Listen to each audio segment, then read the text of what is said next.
Hey, Drew. How are you? Doing well, doing well.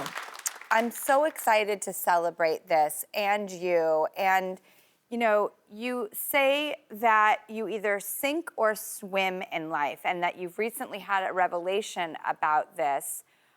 Will you talk to me about that? Yes. So when quarantine happened in 2020, I was hyper productive and I was doing a lot. And I remember talking to my late therapist, and she was like, "What's going on?" And I said, in times of crisis, people either sink or swim. And she looked at me and said, "Why do you have to sink or swim? What if you just float?" And it blew my mind. What if you just float? It was such a revelation, such perspective, because I don't even know what it meant to float. To float means you're kind of surrendering and letting things come and trusting. And I was like, whoa, I didn't even know floating was an option. Perspective shifting. Well, Lovey, you're a great person to ask about this because you're such a doer and you're so prolific and you never stop. I mean, your TED Talk has 5 million views alone. I mean, you are just out there. You have interviewed Oprah. She has ordained you. You started the Share the Mic campaign, 17 billion impressions with Glennon Doyle and Stacey Bennett Eisner. How do you float and still feel like you're getting it all done? Is that possible? Maybe you're not supposed to get it all done. Floating might look like surrendering the fact that your to-do list does not get completed. It might mean you sleep a little bit more because that's what your spirit needs. So floating might actually look like, you know what? Maybe you are too productive. Maybe you should relax for a bit. Maybe you should take that nap. Wow. It's true because we're all beating the crap out of ourselves. We're not giving ourselves grace. There is no room for Yeah. a lack of getting it done. And, I'm going to really take that in, Lovey, and I trust you so implicitly. Yeah. You call yourself a professional troublemaker, and you're rebranding trouble. Lovey, Yeah. tell me everything.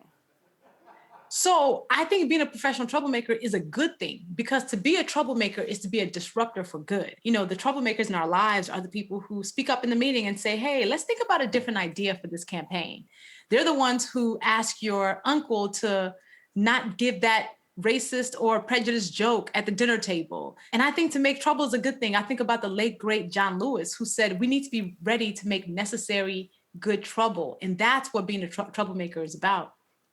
I mean, do you have any advice for me? One tip to being a professional troublemaker myself? I mean, I'm a bit of a Yeah. rebel. It's not like I'm a real wallflower or anything, Lovey, but I always want to take life advice from you, Lovey. Oh man, that's a great compliment. So to be a troublemaker, you're gonna have to do the things that are scary to you. So think about it as, when you are afraid, you're being asked to pick courage, because you cannot have courage without fear. So choose courage. It's a decision. Okay, I am so glad I asked you because fear can be so debilitating. It really can. And to say that you have an empowered choice, it's okay to feel that fear, recognize it, Yes. identify it, but choose courage. Yes.